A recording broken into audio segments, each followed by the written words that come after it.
It is my great pleasure to introduce the former president of the Land Use Coalition in the County of Boulder, is that correct?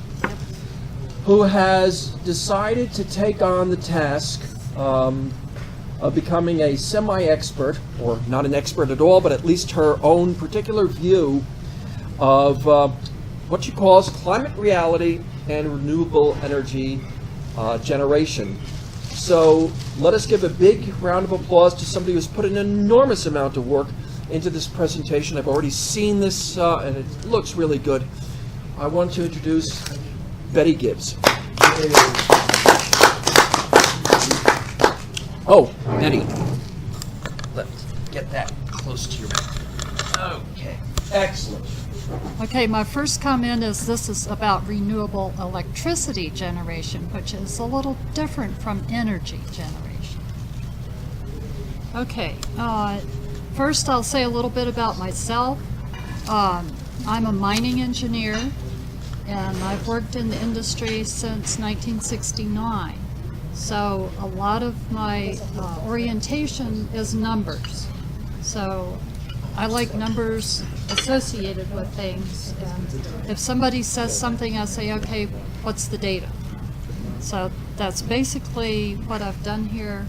I'm not a climate scientist, I don't pretend to be, but I hear all of these things about so-called climate change, and I'm just trying to make some sense out of all of the what I consider hype that's going around. And anyway, I divided the talk into three parts. And the first part is about climate reality. Second part is a little bit about solar and wind turbines, what's in those in that equipment, and then a comparison of electrical generation methods. So going on to the... Now all you have to do is signal me and I'll move to the next slide. All right. Okay. All right. First thing is how much do humans really affect the climate? And this seems to be a big deal. There's a whole lot of... Can everybody hear Betty back there? It's a strain. Yeah, difficult. Okay. A little louder, please. There's a lot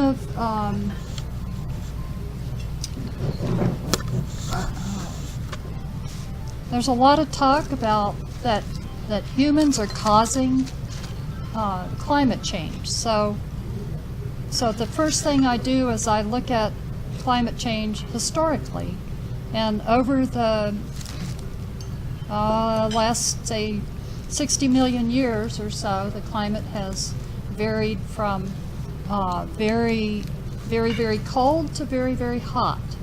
During the Cretaceous period,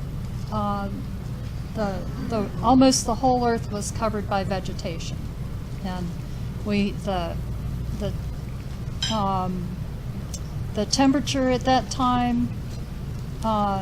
Let's see, the overall range in temperature was about 35 degrees Fahrenheit. So there was a huge temperature change.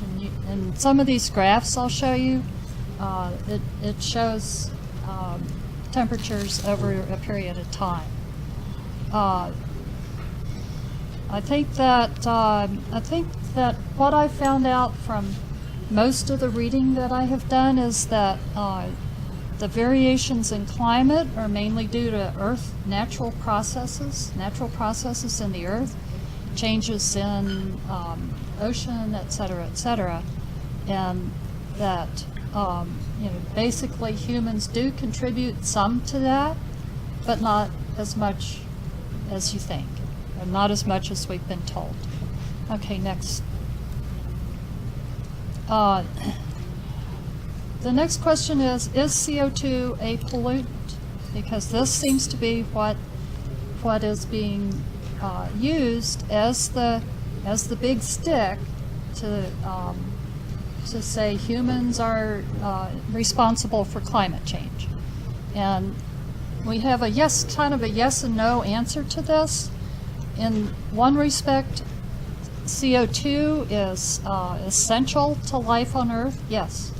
Val, can we put questions in? Is it Yeah, okay? yeah. I'd like to point out that anybody that's done cannabis hydroponics knows that you want to supplement the CO2 in the grow area, and this goes for other kinds of greenhouses and such, to a level that's about 3 times what currently is in the atmosphere. So it's hard for me to think of it as a pollutant since I think of it as a fertilizer, but Right. that's my experience. Okay, well, If we can get a question, then that's great. I'd love to get some clue of where you found information suggesting that Earth's natural things were more important to the temperature on Earth than the sun. I have 14 pages of links, and these are all I've got some more copies of that. I'll give you a copy of this. And there are numerous articles that talk about that and tell you where that data came from. The reason that CO2 is now considered a pollutant is because the EPA wanted to regulate it. So they ended up going to court, and the court declared that CO2 can be regulated by the EPA. So to me, that's kind of, I don't know, I just don't agree with that. One other thing that I did when I was going through this, all this information, was I did try to be open and look at things that were more, not necessarily what I actually believed in. And my list of references does include information on both sides of the argument. So, go to the next slide. All right, in this one, science is a method, and I think that too often science has been kind of set aside, I guess, and a lot of the reports and things, you look at them and you say, well, that's not really science. Science is never settled. And unfortunately, science is based on facts. You follow the scientific method and you come to conclusions. And unfortunately, climate science has turned from facts and method-based to something that's political. And there are a lot of people out there who are saying that. Next. Okay. This part really took a lot of digging, how temperature is measured. And there are several ways that temperature is measured. There's satellite image or satellite temperature measurements, and it comes from a series of satellites. It's measured indirectly, so it's not an on-the-ground temperature measurement. On the ground-based temperature measurement, there's also balloons. They send up weather balloons and measure temperature that way. So there's actually 3 different ways basic ways that temperature is measured. On the ground-based, I think that it's the heat effect is exaggerated because weather stations that were originally sited in perfect conditions have been surrounded by development, which means that the temperature record changes. So if a temperature station was originally in a field, but now it's in the middle of a parking lot, obviously there's going to be a higher temperature recorded. A few years ago, I don't know, maybe 10 years ago, someone actually went around to all of the weather stations in the country. This was a huge effort, and they determined that 85% of the ground-based stations were measuring temperature incorrectly because they were in a parking lot, next to an air conditioning unit and a bunch of other things. And that report is available somewhere. I didn't find it particularly. One of the things I wanted to point out here too, yeah. You can find that report by looking up the name Watts, W-A-T-T-S. Oh. He was the one who went Oh, okay. Well, one of the references that I have is the What's Up With That Yeah. website, and WATTS, yeah. And he has a really great website, I read that What's Up original With That, one, yeah. remote. Yeah, and anyway, if anybody wants these, the PowerPoint and my list of references, you can contact Ralph because he has them. So, okay, I think that's enough for that one. And I don't know how many of you have seen this graph, but basically it shows the average of climate model runs and the actual observations. And these observations are balloon data sets as well as satellite data sets. This particular graph does not have the surface data sets.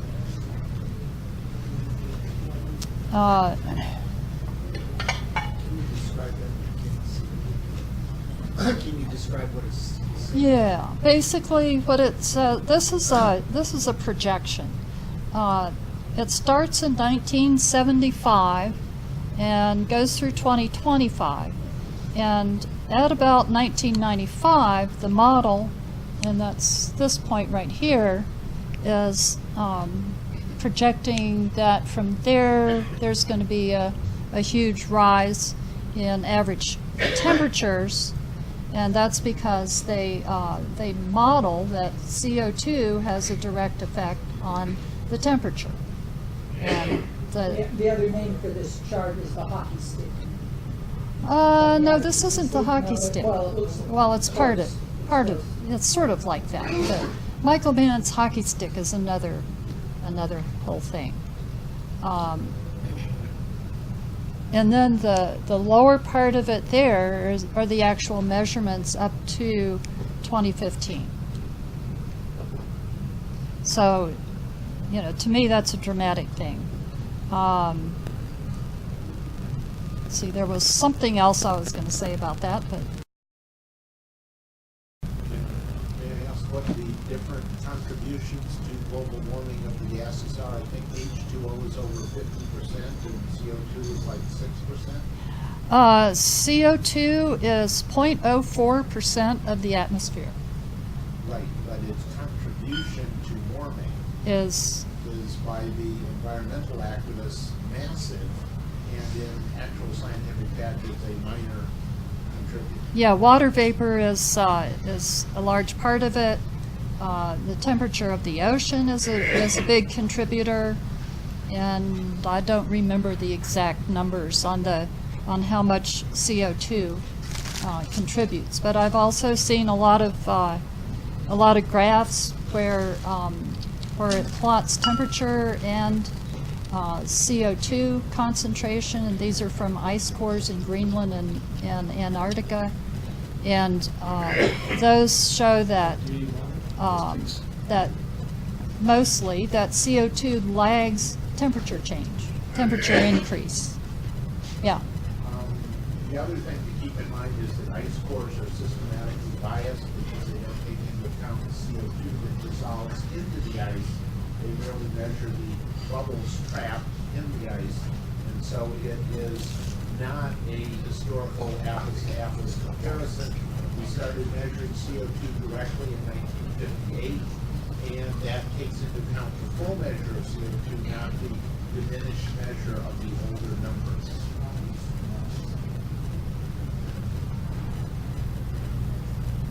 Yep, it's a lot more complex. All right, next slide. I apologize if I'm interrupting, but Go ahead. I came in a little late, and I saw your chart starting in 1975. What about the period of time between 1950 and 1975? What happened in climate then? What I, does your research show? I didn't really check into that directly. The reason I ask is because I recall this ice age spheres in the mid-60s. In the early 70s, right. They thought it was, so that was, I think there are some graphs here that have a wider year range. So that particular one I was showing other things. Okay, another thing you hear a lot about is sea level rise. And so I looked it up and got information from two different places. One is the CU, Sea Level Research Group, here in Boulder. And it shows that the rate of increase, this figure, back up. Back up to the previous screen. Yeah, sea level rise. There we go. This shows that the trend is about 3.4 millimeters per year increase, which is about 1/8 of an inch. And I figured out that it would take about 1,900 plus years for the sea level to rise 20 feet, which is what Al Gore contends. This other one, so I said, okay, well that's one place. And then NASA and CSIRO in Australia also measure the sea level, and it's measured by satellite altimeter, and it's also measured by coastal measuring stations. The coastal measuring statements actually started in 1880, and they're continuing. And this particular graph, it's hard to see at this scale, but there is a red line there that shows the satellite altimeter data. So if you look at that, the rate of increase maybe has increased slightly since 1980, but it's still not anywhere near as catastrophic as some people make it out to be. Okay, next one. Other claims, storms will increase and be stronger, and the reality is that the world is presently in an era of unusually low weather disasters. This graph on the right-hand side was produced by Risk Frontiers, and basically what they do is they measure the disaster losses. So according to that, the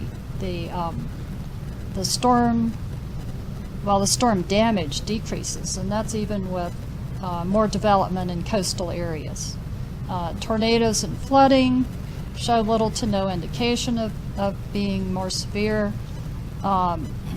We hear that 97% of scientists disagree or agree that global warming is catastrophic, and this has been debunked. There are reports about that. John Cook the data. I think he's from Australia. And the hockey stick. There are several books about Michael Mann's hockey stick prediction that all of a sudden we're heating up catastrophically, which we're not. One of the claims or one of the problems with his graph that I remember is that he does not include the heating up before the Little Ice Age in the medieval times, and there was another time, I forget the name of it right now. And one of the things that came to mind, these little green things are some of my thoughts. And one of the thoughts was that false claims are very difficult to get out of the public mind. So somebody makes a lot of fuss, and it's very hard to change that. Okay, next. Oh, Yeah. were you here for Ron Kofi? No, I missed. The video is really wonderful. Oh, And- I did see the video. Okay, great. Yeah, I did see the video. Next screen. Next, what's in solar panels and wind turbines? And the point here is that there are a lot of minerals and other things required to make solar panels, and they are also pretty toxic stuff. Rare earths are mined and processed mainly in China right now. So the tricky part of that is that if China decides to, say, raise the prices of the rare earths, or and a lot of these solar panels are made in China as well, because they don't just sell us the rare earths, they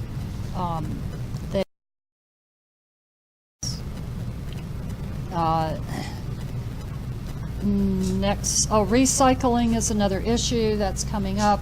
The technology is not in place yet to recycle very much of that, of those materials, and the recycling process is also, quote, dirty. I found this interesting article about manufacturing hazards of solar panels, and basically there's a lot of environmental problems that are for the people who are actually building the manufacturing hazards. And one of the things that I saw, silica gas is highly explosive and has been known to spontaneously combust, which kind of answered, well, why did those solar panels in Denver suddenly burst into flames? Okay, next. What's in a wind turbine? Oh, sorry, I did that one. Next, what's in a wind turbine? This gives you an idea of what's in a wind turbine. There's several tons of concrete. There's aluminum, cobalt for magnets, rare earths are used to make the magnets. The batteries are using neodymium, boron, and iron, zinc. The foundation may contain over 1,000 tons of concrete and rebar. And the turbine contains 800 pounds of neodymium and 130 pounds of dysprosium. And those are rare earths that come from China. Oh, yeah, and the other thing is the steel cannot be made without coal. So there are sites that talk about how much carbon dioxide is, they say carbon, but it's really carbon dioxide is generated to build a wind turbine. And I have no argument with that, because it takes carbon dioxide to do that. Then they also say, well, running the wind turbine saves X number of tons of carbon dioxide over its life. So that's something I haven't really resolved, but I think it's kind of a non-issue in a way. Just out of curiosity, Yeah. do you know, I've heard that they're hazardous to migrating geese and ducks. I've always wondered about that. Oh, yeah. Yeah. Aren't they smart enough for that? Well, they're not, because the blade, the bird is here and the blade comes around, they have no warning. So, So that is an actual. oh yeah, and Oh, there's yeah, thousands and thousands of birds are killed every year by the wind turbines. Skyscrapers are very hazardous to birds. American house cats kill 1 billion birds a year. Uh-huh. Wind might well be a net contributor. Go ahead. They had to get an exemption for wind turbines because they kill so many bald eagles. Right, yeah. And the Western Conservative Summit had a raptor guy there. He was there explicitly to talk about the hazards of these turbines. And, I mean, the ends of that little blade is going, I don't know, 80 miles an hour or something like that. So it comes in and hits them from the side way faster than anything they're used to. And bats, it also gets bats. Sure. And I'm sure there's a draft of some kind that's created by the turbine. Sure. It's wrong. Yeah, one thing that I don't think anybody's ever really looked at is what effect on the climate is the turbulence caused by the wind turbines. I don't know if anybody can even do even quantify that, but that's something else that I've wondered. Maybe you're gonna get into this, but I grew up in a very poor county that was a lot of coal mines. My dad worked for a coal-fired power generating plant. There's all this anti-coal mining. Are you going to touch on that? Yeah. For the people who are in a sitting little- back there, the microphone's in front of Betty, so I ask you please speak up really loudly. Okay. Okay. I just ask about coal mines and how they're being belittled. Yeah, yeah. I wondered if those are a factor you're going to talk about. Right. The question is about coal mines and how they are being belittled. And I have to say, I have worked for coal companies. When I first got out of school, I worked for Consolidation Coal. And all I can say is that, coal and mining in general has been demonized. And a lot of what you hear in the media is just not true. Yeah. Okay. Next slide. This will be environmental impact and siting issues. Now these things that I'm talking about, if you go on the internet and look for stuff about these things, you'll find hundreds of references to these things. So I kind of am skimming across the top of these issues. So what I've heard about wind, the problems, noise and visibility, some people like them, some people don't. Some people say, oh, the noise doesn't bother me, and others say, oh, I'm having terrible problems with depression because of the noise of these windmills or wind turbines that are in my backyard. Another issue, and these things are not talked about too much. When somebody is a proponent of wind turbines, they don't talk about the environmental impact of a wind turbine. A wind turbine requires between 14 and 30 acres per megawatt of power output capacity. It does kill birds and bats. Wind companies do not pay fines, as we mentioned. Insects and rodents proliferate because the bats eat a lot of the insects, and the raptors keep the rodents under control. Wind turbines disrupt natural wind flow, and like I said, I have not really heard much on that particular issue. Solar farms require 1,000 times the footprint compared to a coal or nuclear plant.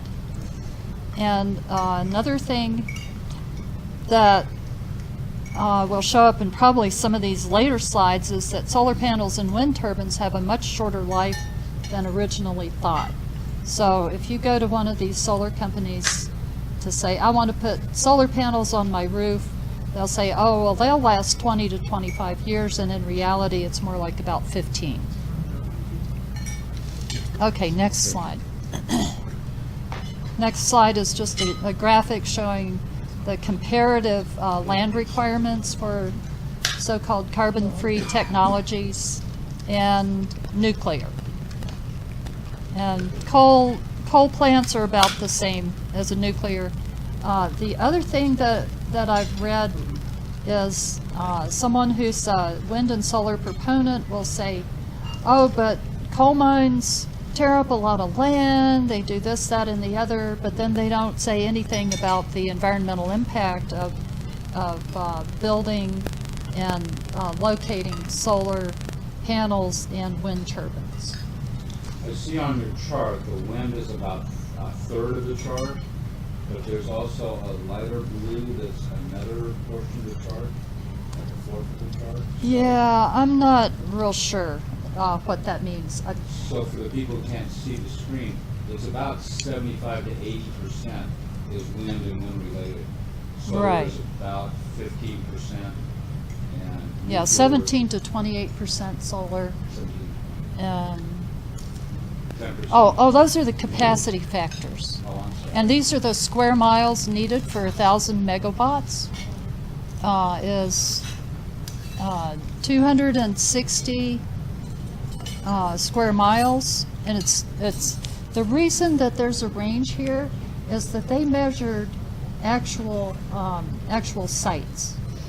And if you go to this website, this is the Nuclear Energy Institute, that's why it's compared to nuclear. But if you go to the website, you can see a list of the sites that were actually included in this estimate. Well, I can see why the nuclear energy put that up, because for the same amount of power output, it's like 1/200 Yeah, of the actual land area. yeah, And for solar, it'd be 1/50. That's, I mean, right, right. And, you know, that sort of leads into the discussion about energy density. Nuclear and coal have and petroleum, natural gas have high energy densities compared to solar and wind. Next. Okay, the next part is a comparison of electrical generation methods. And this particular graph shows the electricity generation by different sources in 2013. This particular graph comes from a publication called Hard Facts from the Institute for Energy Research. And they basically get the information from the Energy Information Agency, which is a government agency. I went to the EIA website, and that's where this information comes from. They have detailed information about how much power is generated from each utility scale facility in the United States. And there are a total of like 80,000. So what this basically shows is that there's been a change in the percentages. And now this information here is just for 1 month. It's not a year average. These other, the graph is a yearly average. So in May, generation by coal went way down. Hydropower went up just a little bit. Biomass is about slightly more. Petroleum and so forth. Wind and solar went up. They're about a total of 9% of the electrical generation. And there's actually more to say about that, which I'll get to in a minute. Okay, next slide. I won't read this whole thing to you, but there's a system that's been developed, and this is from the electric EIA. I want Energy Information Agency. And there are also several other organizations that do the same thing. The idea of the levelized cost of electricity is to determine or to get things on a level that you can compare one to the other. It's a measure of a power source which attempts to compare different methods of electricity generation on a consistent basis. And they include the cost to build new facilities, they include taxes, and the cost of fuel, and there's a whole bunch of things. And if you go to there's a wiki page that gives you detail about how all that works. And I looked at it and I said, I don't want to look at that anymore. Okay, so next slide. All right, so what I found here were two different sources for levelized cost of electricity. On the left is the levelized cost generated by the Energy Information Institute, or administration, not agency, administration, EIA. And on the right is a similar calculation that was done by a group called OpenEI. Yeah. What does levelized mean? Levelized means trying to get it on a comparative basis. Okay. All right, so, Apples to apples. yeah, so you have, a coal plant costs a certain amount to build and operate over a period of years. I see. Okay, solar costs a certain amount to build and operate over a period of years. And I've got another graph here that shows that a little better. Yes? I see both of these have clean coal. Can you give us a 10-word? Is clean coal just coal with scrubbers, or is it? Well, what is no. the difference between coal and clean coal? All coal plants have a lot of scrubbers. They've basically, at this point, almost all particulates have been scrubbed out of a coal stack. That's a standard coal power plant. Clean coal is carbon sequestration. So basically, the clean coal idea is that carbon will not be produced out of the stack. Okay, that technology has basically been abandoned at this point because it's not economic, and there's no expectation that it's going to be economic at any time soon.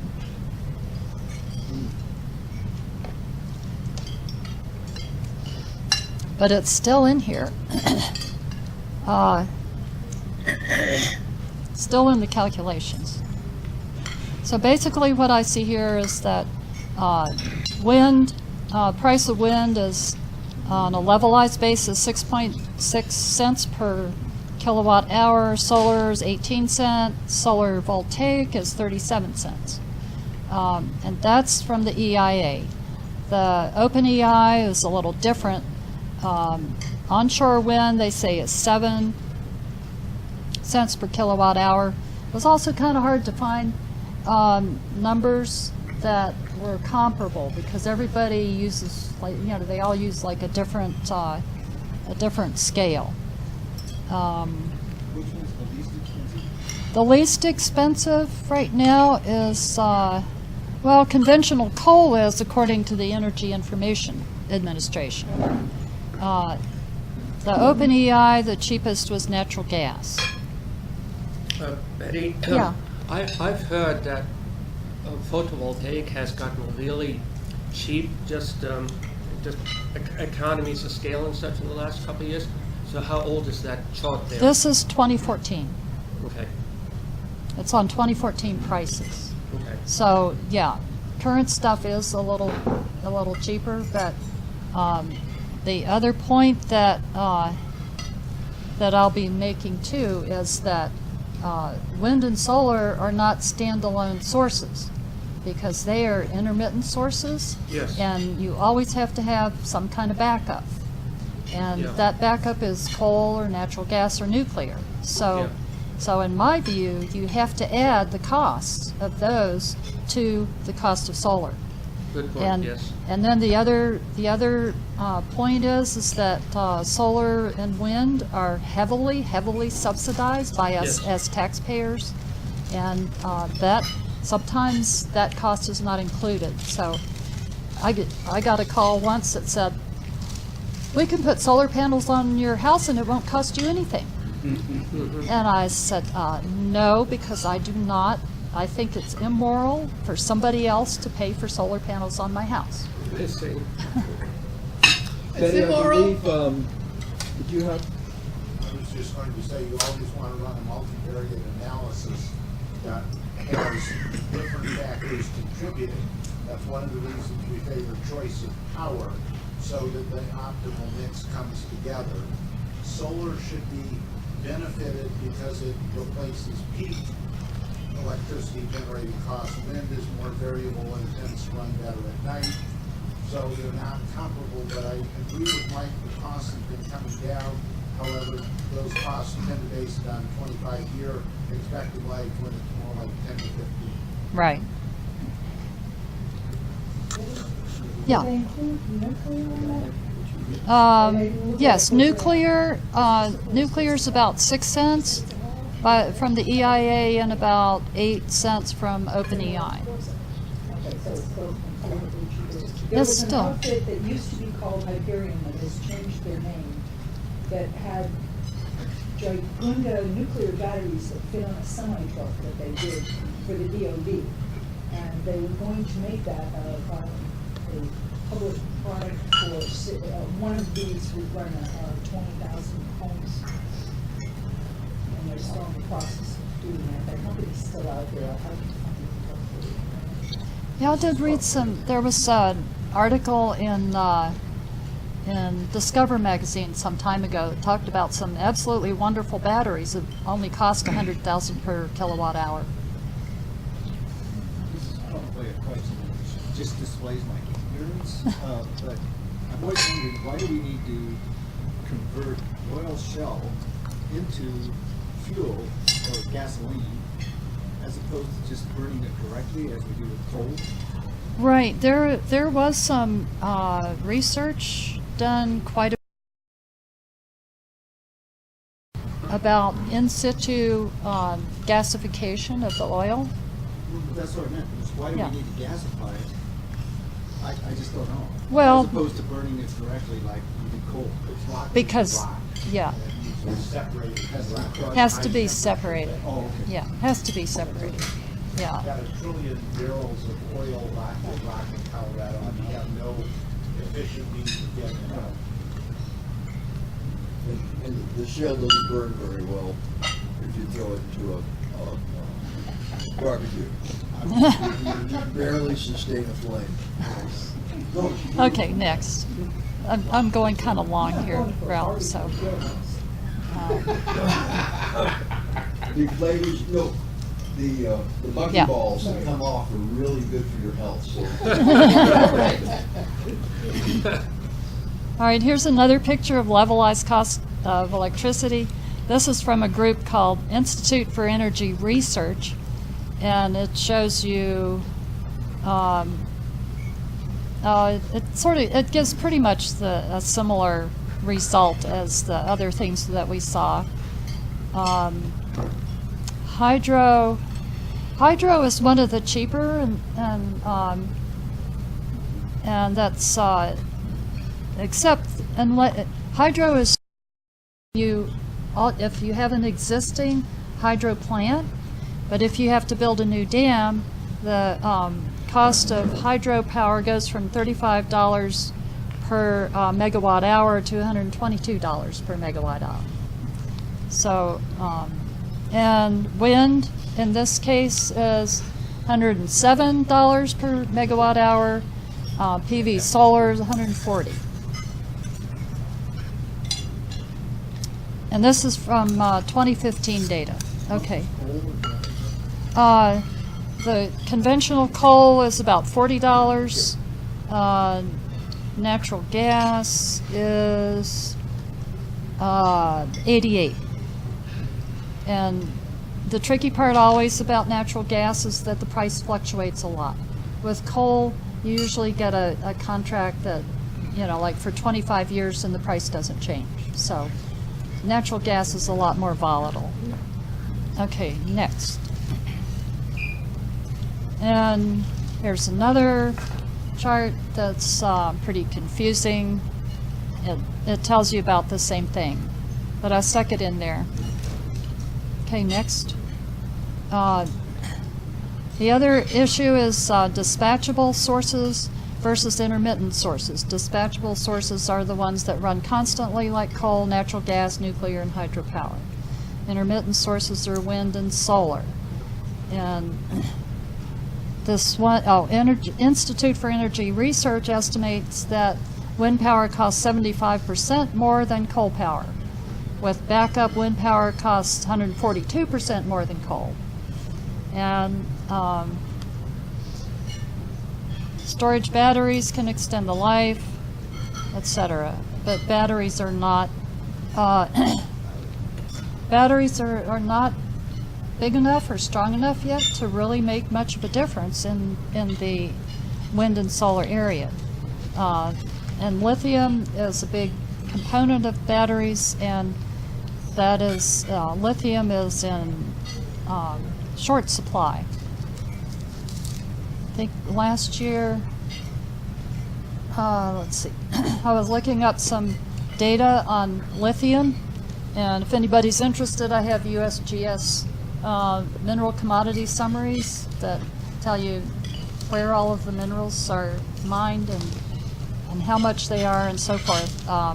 Lithium, the world production of lithium is about 35,000 tons, and it requires, let's see, a new Tesla 3 requires 113 pounds of lithium.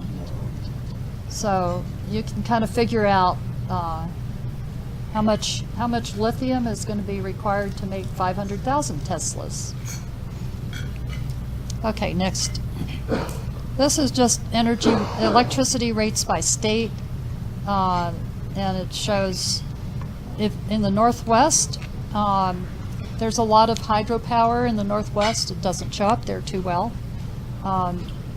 The green states, there's a lot, about 37% of power is generated by coal. And in the Northeast, in California, the prices are quite a bit higher. California uses less than 1% coal, and they pay 15 cents a kilowatt hour. In the Is North, that because of regulation?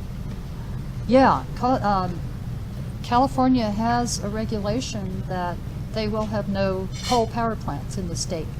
They do actually get a little bit of coal just across the state line. And Hawaii is really expensive. It's the highest at 26 cents per kilowatt hour, and they generate their power with petroleum. And it seems like they could go geothermal to me, but whatever. They also have big waves. Okay, next. This is a messy graph, and it's the NREL, the National Renewable Energy down in Golden has been measuring efficiencies of solar panels for quite a few years, since about 1976. And this chart just shows you that the efficiencies, and a lot of solar panel makers, each one is a different solar panel vendor, and that stabilized on how efficient it is. They have a standard method of testing. Okay, next. Solar panel cost and benefit. I'm sorry, am I on the wrong Oh, slide? yeah, you skipped one. There. I won't go into more of this. One of the things, this comes from top10reviews.com, and what they did is they rated 10 solar panel manufacturers, and this was the average of the cost and benefit that they came up with. So average cost with rebates and tax credits, $14,000 to $19,000. Time to recoup investment was 18 to 23 years, and the product warranty was 5 to 10 years. The efficiency starts at 14% to 16%. The efficiency is how much of that light that's hitting it is actually hitting the panel is actually converted to electricity. Next. Is that for a particular area of the country? Or? No, it's for all. They picked 10 solar panel manufacturers. So these are the manufacturers' ratings. Got it. Okay, and then there's a bunch of closing thoughts. my first thought is any business that depends on taxpayer funding is not sustainable in the long run. And solar and wind desperately depend on subsidies, on government subsidies.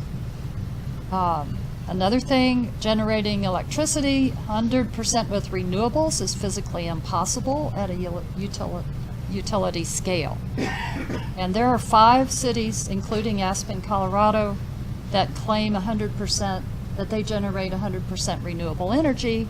The only thing is that it turns out that they are still connected to the grid. When solar and wind don't work, they get electricity from the grid. Aspen gets a lot of theirs from hydro. They generate a lot of theirs from hydro. Another thing that is a little odd is that biomass is included in recyclables or renewables, but biomass is just like burning wood. And to me, that's a more of a pollutant and carbon source than anything else. What municipalities do is they purchase renewable credits and use backup from the electric grid. So they're buying credits. Basically, 100% renewable is an accounting trick. But they don't tell you that. I dug that up somewhere. Environmental destruction is a hidden cost and not included in the cost estimates. Individuals may benefit from installing solar panels on their roof, but the true cost is not what the individual pays, but what the individual plus taxpayers and utility rate payers pay. And then I think there's a lot of the people that are supporting wind and solar, the rich people are getting richer because of it. And if these technologies were truly economic, they would not need several hundred to 1,000 times more government subsidy than, say, coal and nuclear. Next. Let's see. Germany and other countries are backing off renewables. Adelaide and all of South Australia have been having rolling brownouts and blackouts because they retired too much coal generation and did not provide for baseload. You can find news stories on the problems with Adelaide and their electricity brownouts. One thing that I want to put my plug in for mining is that mining and farming are industries that generate new wealth. They're a reason that we have everything we have, and they're a reason that we have a prosperous country. Dr. Roy Spencer is another really interesting person to check out. He's got a whole blog. He was one of the developers of the satellite temperature measurement equipment at NASA. And here's what he said. A lot of half-truths in this business. Is all of this just mostly part of what the climate system does naturally? And I think I already answered this one as final question, the next one. Is 100% renewable electricity generation possible? The answer is no. I already talked about that. The answer is possibly if done on a small scale and backup battery prices decrease substantially and non-carbon based backup is available, which is like hydropower or geothermal, but not natural gas or biomass. And my final thought, why go to all the expense and high cost to users and taxpayers when it is doubtful that CO2 is the main driver of global warming? And, one more, the money trail, that was something that I don't really need to talk about, kind of already did a little, and that's all. Okay. Go to the next. I'm going to turn off the recording for just a moment, and then we'll start again.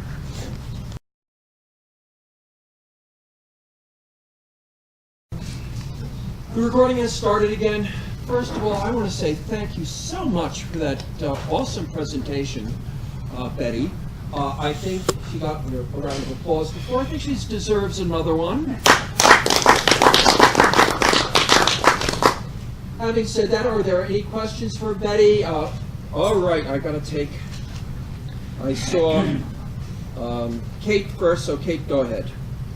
Can you go into more detail about how renewable credits are an accounting trick?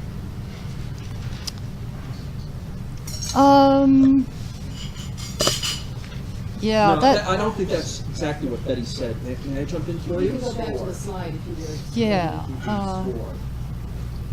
Okay, hold on, let me get... It's just a couple slides back. Summary. Yeah. Closing thoughts? Yeah. The They purchase. municipalities purchase renewable credits and use backup from the electric grid. It is an accounting trick, so I just want to Yeah. clarify on that. Well,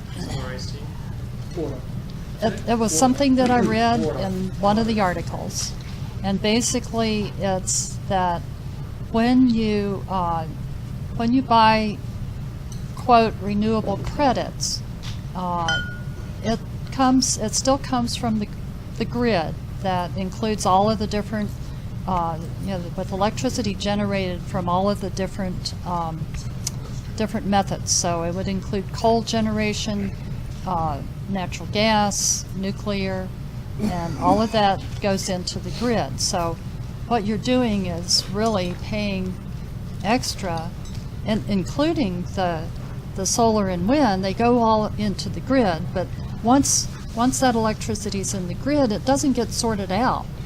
So you can say, I'm buying renewable credits, but you can't really trace where that electricity is coming from. So you can say on a particular... Instead of being an accounting trick, it's more like a spin. It's a spin. Yeah, right. This particular article called it an accounting trick. My son-in-law does the same thing. He's got the solar panels with the tax incentives, and he's being able to send more electricity over a month into the grid than he takes out of the grid over the month. So he thinks he's good. Same thing, 100% renewable, even though it's just their total over a long period of time is 100%. That's easy for an individual, but not for utility. Well, it's still, it's the same gimmick. It's, when it's dark outside, he still draws electricity from the grid. It's just during the day that he provides more. He provides more than he uses. And furthermore, that does not take into account the actual cost of the panels and the resources that went into making them with regard to the actual energy balance. Well, the taxpayers help with that, Yes. And the ratepayers. and the ratepayers. Yeah, because like we the we actually pay more for You that. kind of alluded to this, but it's like bigger scale you get to, the harder it is to. Right. Yeah, for rooftop solar panels help the individual, but there are other problems. I mean, on a utility scale, have you seen the solar panels out on 52? There's a solar farm out there. Okay, Heidi. And then, actually, before Heidi, I want to get a list of people. So it'll be Eva, and then Blake. Anybody else? Okay. Bill. Anybody else? That'll be the short list. So, Heidi, you're up. What do all the people in the room think about Elon Musk and the future of Tesla and Solar City? Is he, he's obviously a big crony capitalist. Is he a con man or what? I think this gentleman wants to address that issue.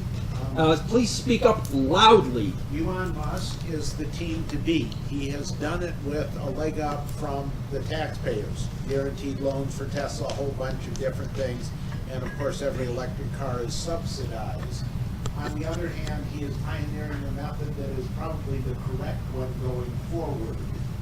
And the reason for that is batteries are politically blocked from getting better stuff. IBM made 10 times the energy density of lithium ion with lithium air, and the military has 100 times or better the energy density of lithium batteries, and they won't let them out for commercial use.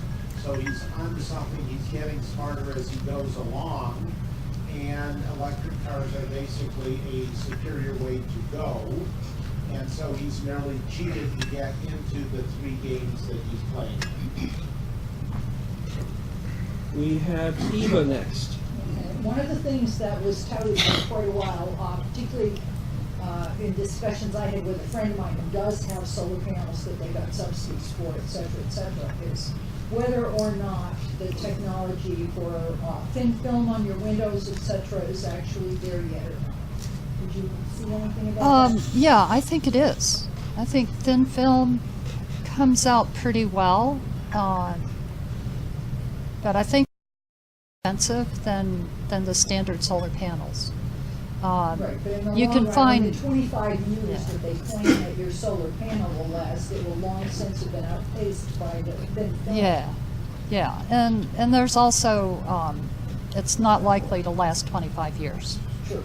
Yeah, and just as an interest, one of my neighbors built a house, a big house, and put solar panels on it. He was off the grid for a certain period of time, and then it came time to replace the batteries, and he said, well, it's cheaper to pay Excel to put in the power lines to my house than it is to buy new batteries. So he still uses the solar, but it isn't backed up with the batteries. And in the evening, I've been at his house in the evening, and they have all of the LED lights and all of that. And partway through the evening, they start dimming, and oh, we got to go down and turn on the generator. So, Lake. First, I'd like to answer Heidi's question or give my input on it. Elon Musk is a disruptor, and in a industry that needs disruption, and it's car manufacturing. He owns all his stores. Okay, you don't have to. The way the law is set up, the regulations are set up that if you want to have a store in Longmont, Colorado, you have a license for that store, and you have a license to sell certain vehicles in that store. Well, Musk has come in and said, no, we're going to sell ours through company-owned stores, which I think could be a good thing. From my point of view, though, what's going to happen with Musk and whether he's good or bad is still yet to be decided. And my question for you has to do with the sources you're using. Now, some of those sources we can see how they might have been biased. But do you have any input on other sources that are not obvious? yeah, actually I do in this list of references. Yes. Yeah. I'd love to have a copy. Okay. I'll take a picture of it. No. I made a few extra copies, so. And then also if you want it in digital form, send an email to Ralph. Excellent. That'd be good. I did look at a variety of sites, and there's one called Skeptical Science, and that one is an interesting site because what it does is it examines the claims by so-called climate skeptics, and then they say this is why this is true instead of what the climate skeptics say. So they're trying to debunk what climate skeptics are saying. Yeah, right. Well, we believe that, yeah. I appreciate Can I appreciate your presentation. I'd like to challenge your conclusion and say, what would it take to go with 100% renewable should we choose to do that? How many years, how much capital investment, how would it all sort out? I've been working on a solar panel based on 45% NREL advanced photo cells and concentrating at 400 to 1.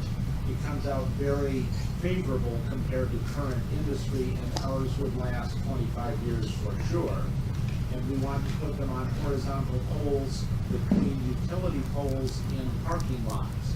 So the shopping mall, you have a little bit of shade, and it's easy to get to, and everything is there. It ties up no additional land. And there are many other techniques, starting with energy efficiency. The reason the cell phone is no longer a brick-sized thing is twice as good, and the electronics got 10 times as good. So they were able to shrink and perform much better than they used to. Again, those are based on lithium-ion technology. IBM has 10x that, the military has 100x that. And so if you do microgrids with two-way flow of electricity between the generation and the consumption, and you price it by time of day, all of a sudden you're much further ahead, and people will continue to buy more efficient appliances, do insulation, do passive solar. All the techniques together sum up to a radically less expensive energy system and a radically less violative of the environment. We have Bill, then Mike, then this gentleman to your left. Did you want me to answer? Oh, of course. I'm sorry. As the guest, you get no say in it. Oh, well, okay, I'll shut up. Please. My answer, Ken, would be that there's a certain amount of sunlight that hits the earth at any one time, and at night it goes away. Excuse me, there are infrared solar panels where you point them up during the day and put them upside down at night, and the bounce back, which we cannot see, is nonetheless very energetic. Those have been measured at 80% efficiency. So anyway, go ahead. If you can do it, all the more power to you. And also the tax incentives are munched out for any kind of energy, plus or minus. And the taxes are a mess, but basically nobody gets fair across the board free market energy rates. It seems like if that were such Whoa, a whoa, big win. Okay. I'm sorry, We there have would be investors. we have Bill, Mike, gentleman over there, then Eva. Well, first thing I want to say is thank you very much for the biomass is the same as burning wood. I hadn't really thought of it that way. I very much appreciate it. One is, I'd like to ask the anonymous guy that claims 100 times for the military and 10 times for IBM, if he has links, he could provide them.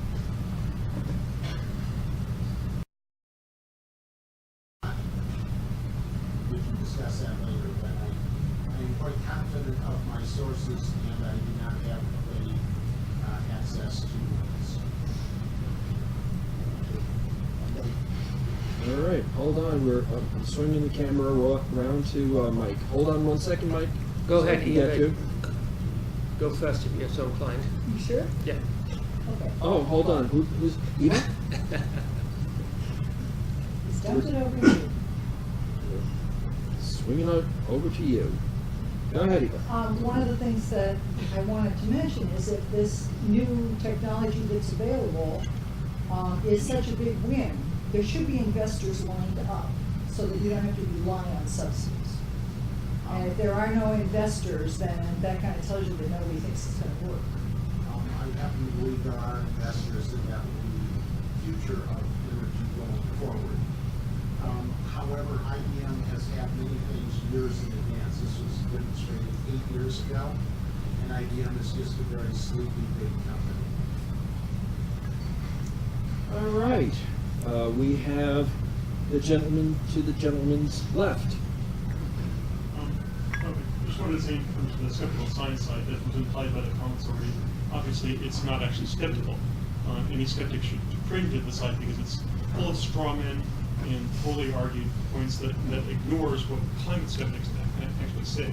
A better site would be, we mentioned What's Up With That, which is a mixture of good information with some questionable, and Judith Curry's site, Climate Etc. is probably the most hardcore skeptical site out there, or certainly Monster paper is expresses a lot of the concerns that I've seen with the research. I've read through the IPCC reports years ago, and she wrote down much of what I found in it, that it's just full of there's just so many holes in it, in areas of uncertainty that we're just glossed over. Yeah, there's another article that I came across recently by Jennifer somebody, and I think it's listed in here. And I think she's from Australia, and she has also some very good things to say about the issues. So, and actually, I guess that parallel, the skeptical science side is sort of like we found Gordon Gamm's talk last week in terms of straw man and things like that. Okay. All right. I have Mike and Eva. Is that the right order? Well, I've already gone, so Mike, it is. Yes, so Betty, I want to thank you for spending a lot of time initially in a sentence saying that climate science is not settled. And so the sky is not that because things like weather and economics, you cannot just put it in a lab and tweak this or that to figure out what's happening, and that certainly is the case with climate science. And so thank you for pointing that out, that there's a lot we don't understand about what really is happening with regard to the climate and what influence we as humans provide to the current climate. No, thanks. Is there anybody else before we wrap this up? Hearing nobody? Betty, wow. Thank you so much. That was really good. You have provided fodder for all of us to go against those climate ideologues. Thank you. That's the right word. Almost everybody here is skeptical of the doom and gloom. For those who are going to be listening to this in the months and years ahead, we've just had a terrible disaster in the Houston area, the southeast of Texas, and I'm sure that will be pointed at as an example of the kind of climate failure, climate science nonsense, saying that we are facing doom and gloom instead of, gee, maybe what should have happened is that our governments, boy, this is going to open up a whole thing. Let me just posit a question. Let her finish her talk. Are you done, Betty? Let's say thank you. Do you Let mind? her give some I'm applause. finished. Here, so I'm gonna, Thank you, Betty. so let me ask a libertarian conundrum question. Let us say that the science of weather, not climate, but of weather was good enough to say that there was a 2%, 5%, pick a number, chance every year of a disaster of the size of Harvey happening.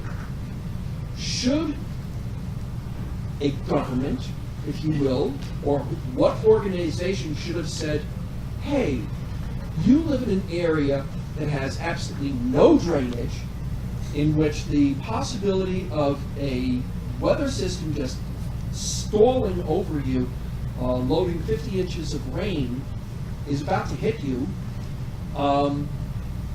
Is there any libertarian solution to that? And I'm going to swing the camera to Blake, then I'm going to go to you. So Blake first, hold on while I swing the camera. She's been quite hard there to make it sit over Houston for so long. Right? Could you say that again, Bill? And loudly.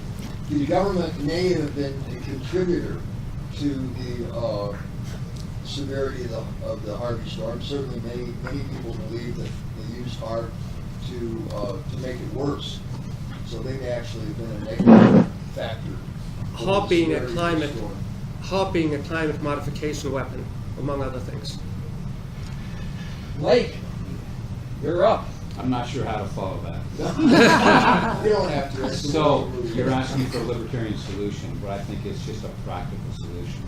I think that if the information's out there, I mean, if we want to spend any government money on anything, it's to make sure people have good information that they can then react to and decide whether or not this is it's a risk-reward situation. So, if a person is in their 90s or 80s or 90s, and they want to have beachfront property that they're going to enjoy for 5 or 10 years, they may be willing to measure the risk of them suffering from some kind of a calamity by what they get from it. So it's a cost-benefit analysis.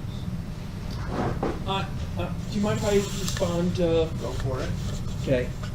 I'm reminded of, I think it was Daniel Boone, was it?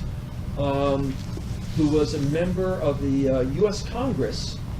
And the U.S. Congress decided that they were going to do some disaster recovery or disaster help back when, and Daniel Boone said, no, I'm willing to reach into my own pocket, I'm willing to do. Is there any justification for the U.S. government to come in and rescue all these people from this disaster? Gentlemen. Clearly, no. There is no justification for the U.S. government, period. The Economist's new front page is on flood perverse incentives, where the government subsidizes flood insurance, et cetera, et cetera. A friend of mine worked for Amoco in Denver. They transferred him to Houston. He could not stand Houston, so he began dreaming up science fiction stories about a hypercane, much stronger than a hurricane, that would level Houston. Unfortunately, by the time he got it written, 8 other Hollywood epics had come out, so there was no market for it, but he still went through the exercise of how to destroy Houston because it deserved to be destroyed. I would go with free markets and let the insurance industry lead. I would also note that 500-year floods have happened 3 times to Houston since 1979. So assuming those are truly 500-year events, it's a prima facie case that HARP was used maliciously by the U.S. government, and it has been doing malicious things since the Ho Chi Minh Trail was flooded based on making rain using weather modification techniques. Why are they being punished? Say, Why are they being punished? They're Republicans. don't know beyond that. Don't know if it's a game with the oil industry to drive gasoline prices higher. Don't know if it's just random government bureaucrats. 80% of those in the Trump administration are Obama holdovers, so you can blame both administrations together for the idiocy of policy. We have Mike, did you want to speak? Yes. And then Scott, and then Eva. So you asked if there's any justification for government subsidizing as they are currently, and I say absolutely yes, if you're trying to buy as many votes as possible. Is there any libertarian? Oh, okay. So let me swing the camera over to Scott, who wishes to speak. Hold on one second. Sorry, Scott. The libertarian principle is that the best government is not only the least government, but also the most local. And the most local is the individual. But in terms of government, if you want to live in a city or even a state maybe that does these sorts of things, you have a lot more choice in terms of living there or not living there than the federal government. The federal government has no business being involved with that, but local government might be able to do that, or at least some people might think, and they can live there, and other people who don't can move somewhere else. So that's the libertarian position. The best government is the most local. Okay, we're going to swing to Eva. I probably am more of a utilitarian and a centrist than many, but there are things that local government flat out can't handle, and can't even flat out handle with help from every volunteer that wants to show up from as far away as they can because logistics are a problem and so forth. But I see a place in, if you put it under the umbrella of supporting life, liberty, and the pursuit of happiness, where the government does help with logistics and sort of come up with ways that local governments can maximize their effectiveness and or get help from other people. Because there are some things that are just damn nobody's fault and could never have been predicted or avoided. And I think, Eva, and I'm going to get to you in just a second, that this issue of what role a federal government or a large government has in playing a large catastrophe is worthy of an entire lunch. Okay? So I am wondering if I can twist your arm uh-oh, I'm in trouble now. to work with me on a luncheon presentation on a possibly libertarian argument, possibly, that a large response by a large federal government may be a libertarian response as well. Would you be willing to Yeah, work but it with would me have on to that? happen after October. That'll be fine. I've booked stuff all the way through October. Okay. Okay, we have this gentleman over here. So I actually just checked Judith Curry's site for comments about the hurricane. It turns out that, interestingly, her company actually predicted it, and the government ignored that, and the government delayed giving any sort of advisory that was predicted well in advance of when the government actually committed that there was going to be trouble.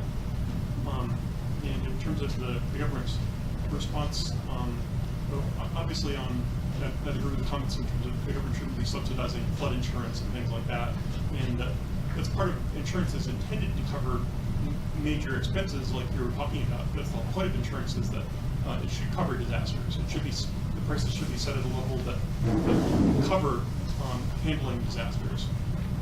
But they never would take up that mantle for the insurance companies, which is why flood insurance started. They wouldn't because the federal government is doing things. If you expect the government to do something, then insurance won't bother dealing with it. People won't bother getting insurance to deal with it. And people have the problem of not believing they will be flooded, so they don't buy even though they should. And also, in terms of government mishandling disasters, people in New Orleans predicted the problems with flooding years in advance. People knew that was going to be a problem. That disaster was Katrina was largely government. We have this gentleman over here. Katrina reflected a much deeper level of malfunction. The government kept asking for money to shore up the levees, and it kept getting diverted to the Lake Pontchartrain Causeway. And there were actual experiments run by the government. How do you control the population? Well, you take away their guns, you lock them in a facility like the Super Bowl, and then you screw them over. And so that was a massive disaster. The British royal family bought massive amounts of land around New Orleans, and they shipped off many of their poor people to Houston. So they keep getting screwed. Maybe that's why the government targeted them this time. But yeah, I would say. I wish I thought they were that confident. Sir, did you get a chance to speak already? Okay, go ahead. Okay. I would like to take the other side if you're putting on the hypothetical case that a really big magnanimous federal government could help you out. That's not the case. They didn't do it in Katrina, and they practiced for bad things happening. When they invade Port-au-Prince, Haiti, they're practicing for the ghettos of Los Angeles. And so I think the whole militarization, the book I recommend is Hell in Paradise, where a sociologist dissects 6 major disasters. The people are always cooperative, and the authorities are hell-bent for martial law, blowing things up, and pointing guns at everybody. So the government is dysfunctional all the time, and especially during natural disasters. Go ahead. I guess I'd add, in addition to insurance, that after the fact, of course, the government interferes by limiting things that it claims are price gouging, and so which prevents the private resources from flowing in. And so it very well could be that, well, if it didn't buy insurance, that some of the disasters could be handled by people coming in and charging a lot, but over time with installment payments or whatever, they just directing, if something has to be done, the private sector can direct resources there unless the government interferes. Yeah, my area of interest was in logistics and in training people and educating people. That is not the big government doing it all. That's not what I'm saying. I will back up what that gentleman said. I heard the governor of Texas saying that he will prosecute those that did do price gouging, which is another way of saying that he has managed to definitely make the lives of the people in Texas worse off because the resources that they need will not be coming to Texas because it's simply not worth it Right. to, Yeah. okay. Anybody else? We have Jerry. Oh my God, Jerry's going to actually say something. Not on this topic, if and when we're through with this. Not on this topic, on something else. Okay, then let's just shut this. Oh, anything Good else? question. The name of the book, Hell on Paradise, or is it A Paradise Built in Hell? Probably A Paradise Built in Hell by a woman sociologist who does a thorough job. Came out maybe 10 years ago. Rebecca Solnit, Probably. Communities That Arise. Communities That Arise in Disaster.